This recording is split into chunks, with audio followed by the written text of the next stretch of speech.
Yes, bakunzi ba Egret TV show turabasuje aho muherereye mu mpande zigize igihugu cy'u Rwanda n'umujyi wa Kigali ndetse namwe aba diaspora. Uyu munsi rero turi hano kuri KCC ahari kubera umukino w'irushanwa ry'amagare ku rwego rw'isi, ari nabwo bwa mbere bibereye muri Afurika ndetse no mu Rwanda muri rusange. Rero uyu munsi tukaba turi bubereke uko umuhango wose uri bugende live. Mudukurikire kuri Egret TV show, tubahaye ikaze.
Kuko ndi gufata kamwe kugira ngo mbezi batitaza kunzimana. Urabona ko yuzuye bye.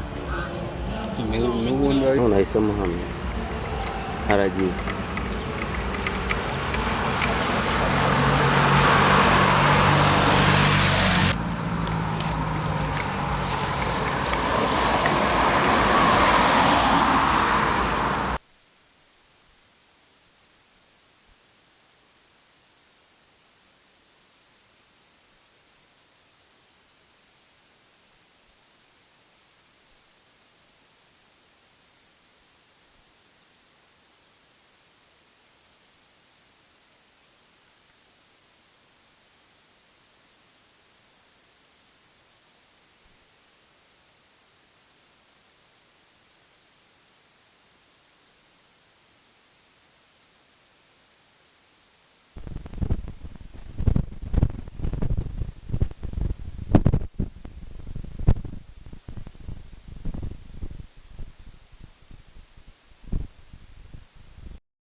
iri gukinirwa ahangaha i Kigali.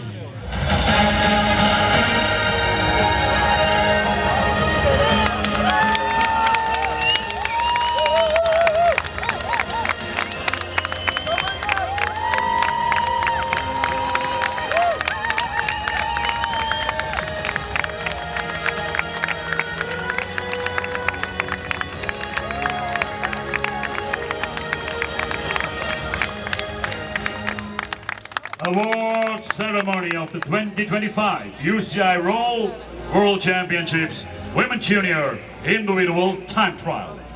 Cérémonie protocolaire de championnat du monde route UCI 2025 contre la montre individuelle Femmes Junior.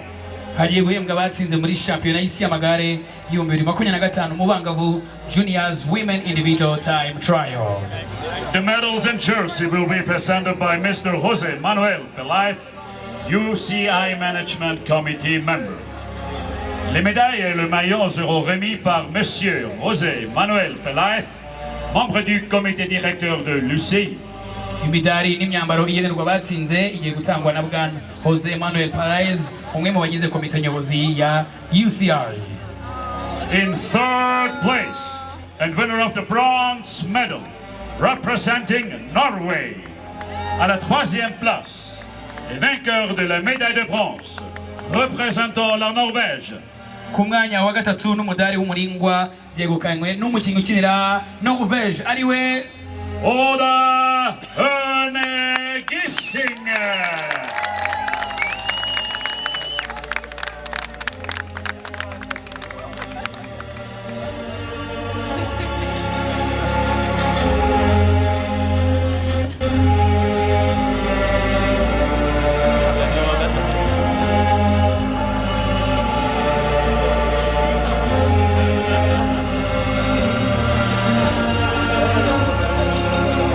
In second place and winner of the silver medal representing Spain.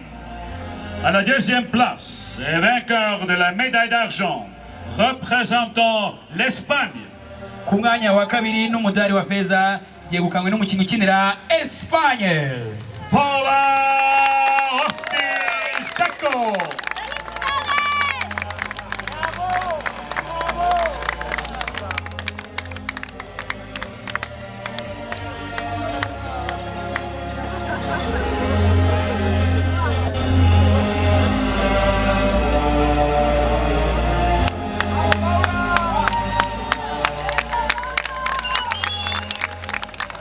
In first place, UCI World Champion and winner of the gold medal representing the Netherlands.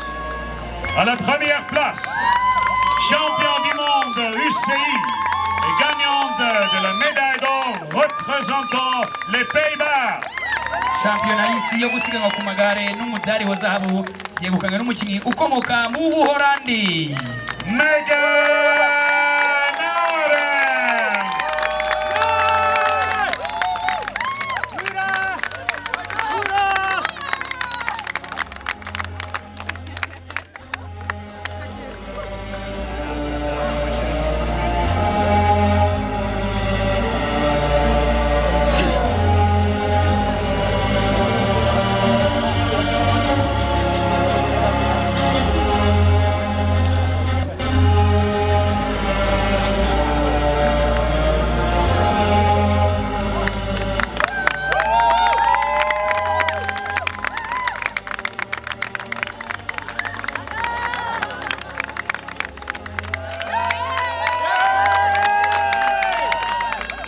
The gifts will be presented by Mrs. Rosette Mutoni, Director of Corporate Affairs and Communications at Bralivra. Les cadeaux seront remis par Madame Rosette Mutoni, Directrice des Affaires Publiques et Communications chez Bralivra. Impano zigiye gutangwa na Madame Rosette Mutoni ukuriye imibanire myiza n'itumanaho muri Bralivra.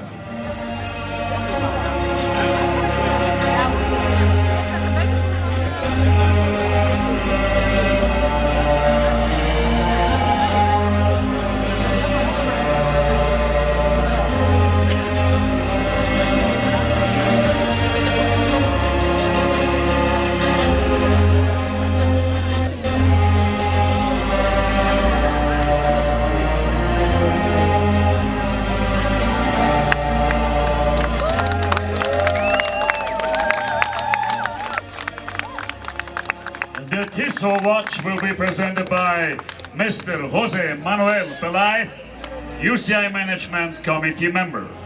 La montre tisseuse est représentée par Monsieur José Manuel Pelaez, membre du comité directeur de l'UCI. Impano y'isaha ikorwa n'uruganda Tissot igiye gutangwa na bwana José Manuel Pelaez, umwe mu bagize komite nyobozi ya UCI.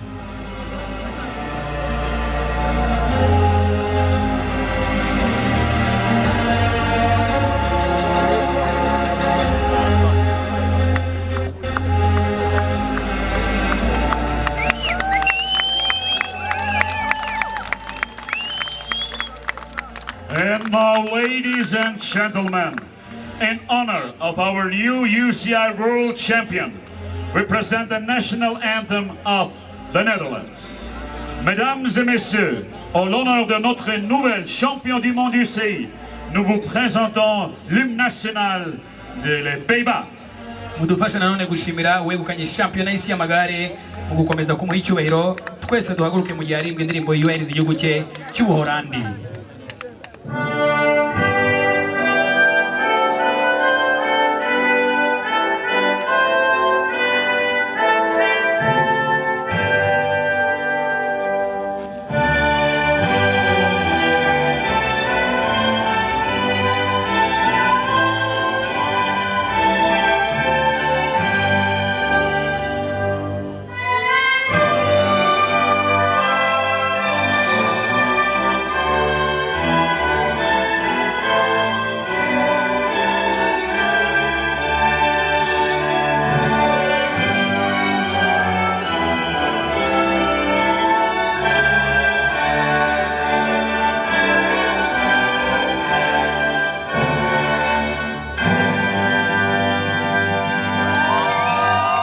Thank you all.